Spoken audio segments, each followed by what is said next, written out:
A história americana é escrita com sangue, mas alguns capítulos foram enterrados tão fundo que o solo ainda parece frio. Em 1846, enquanto 87 pioneiros buscavam o sonho da Califórnia, eles encontraram um pesadelo geológico. Eles não eram soldados, eram famílias, crianças, idosos. O erro não foi o clima, mas a arrogância. Eles seguiram um atalho prometido por um guia que nunca o havia percorrido. Esse desvio de 200 quilômetros foi a sentença de morte assinada antes da primeira neve cair, outubro de 1846. A apenas alguns quilômetros do topo da Sierra Nevada, a natureza fechou a porta. Uma tempestade de neve sem precedentes caiu sobre as carroças. Em uma única noite, o caminho desapareceu. Eles não tinham uma fuselagem de alumínio para se esconder. Eles tinham cabanas de troncos úmidos e tendas de pano. O frio de Sierra Nevada não é apenas gelado, ele é úmido, ele apodrece a madeira e os ossos. Quando os bois morreram congelados sob a neve, a fome deixou de ser um desconforto e tornou-se uma alucinação. Foi quando eles começaram a comer os próprios cães, depois o couro dos sapatos. E, finalmente, o silêncio caiu sobre o acampamento. Quando a neve atingiu 6 metros de altura, as cabanas no Lago Donner tornaram-se túmulos superficiais. A estrutura social da expedição começou a apodrecer junto com os corpos. Eles não eram um time de rugby, eram clãs. E em tempos de escassez absoluta, a empatia é a primeira coisa a ser devorada. Primeiro, acabaram os bois, depois os cavalos, então os cães da família. Quando não restava mais nada vivo, os pioneiros passaram a ferver os couros que serviam de teto e cama para as crianças. Eles comiam uma gelatina cinzenta, amarga e sem nutrição, feita de pele de animal curtida e sujeira. O estômago dói tanto que o cérebro começa a desligar as funções morais para focar apenas em uma coisa: mastigar. Mas o couro acabou. No Natal de 1846, a primeira morte por inanição ocorreu.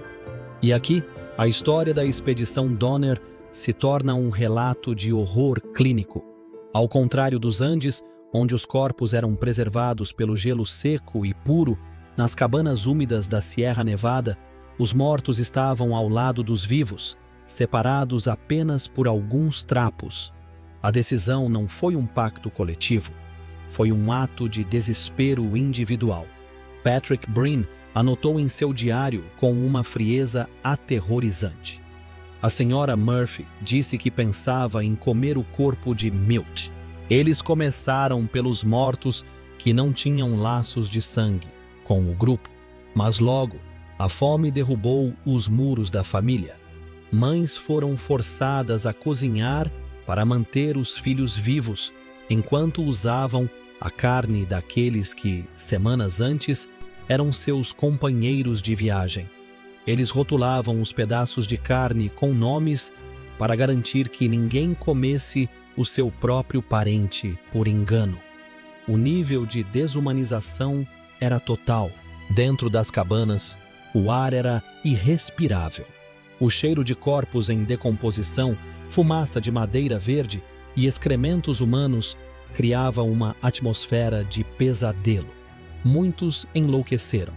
Louis Keseberg, um imigrante alemão, tornou-se o rosto desse horror. Relatos posteriores dizem que ele passou a preferir a carne humana, mesmo quando outros suprimentos chegaram. Ele sentava-se no escuro da cabana, cercado por restos mortais, com um olhar que não pertencia mais a este mundo.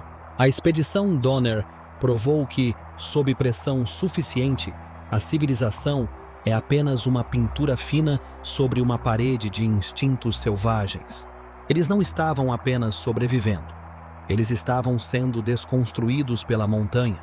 Dezembro de 1846. Percebendo que esperar nas cabanas era aceitar a morte, 17 homens e mulheres decidiram que era melhor morrer andando do que sentados no escuro.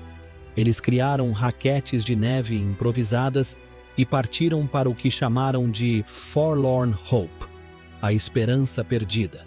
Eles não tinham mapas, não tinham roupas adequadas, tinham apenas rações para 6 dias, mas a jornada duraria 33.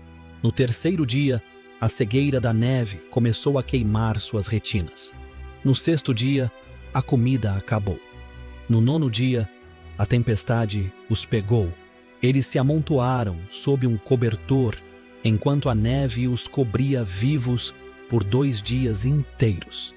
Quando a nevasca parou e eles emergiram do túmulo branco, o primeiro deles havia morrido, e desta vez não houve hesitação.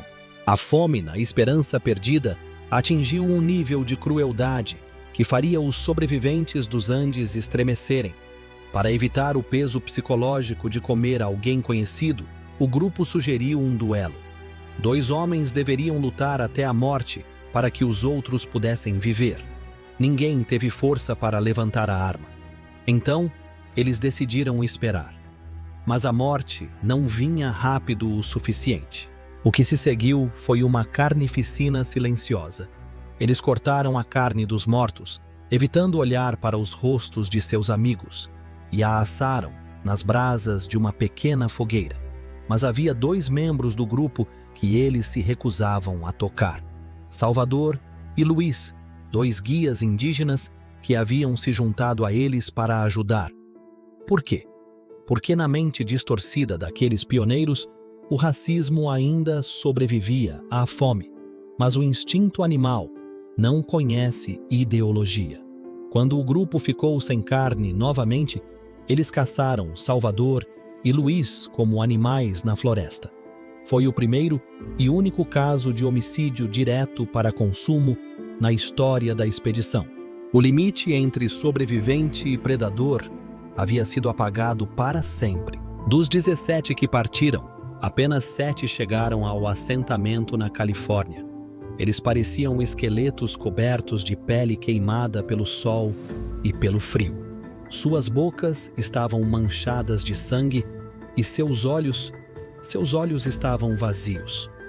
O relato que eles trouxeram não foi de heroísmo, mas de uma degradação que a civilização americana preferiria esquecer. Mas a tragédia ainda não havia terminado, porque enquanto os 7 eram resgatados, as famílias restantes ainda estavam nas cabanas do Lago Donner, esperando.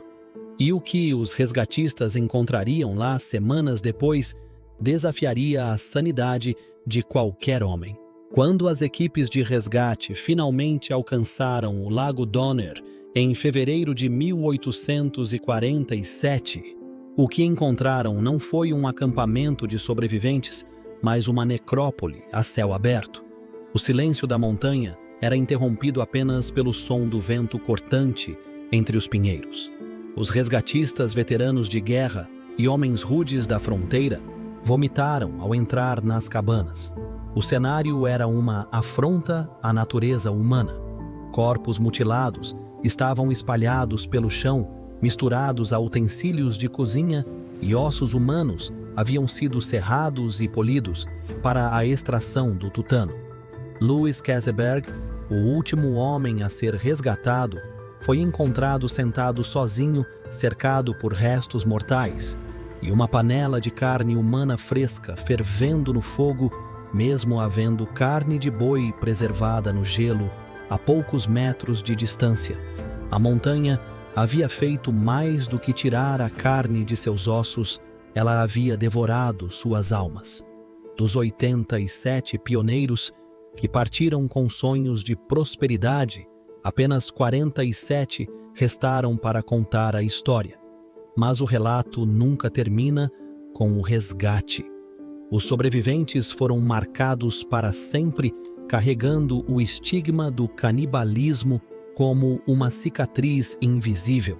em uma sociedade que os olhava com uma mistura de piedade e repulsa. A expedição Donner tornou-se o lembrete definitivo de que a moralidade é uma construção frágil que depende apenas de uma refeição regular e um teto aquecido. No final, a Sierra Nevada não foi apenas um obstáculo geográfico, mas um espelho que refletiu a escuridão absoluta que reside no núcleo de cada ser humano quando o amanhã deixa de ser uma garantia.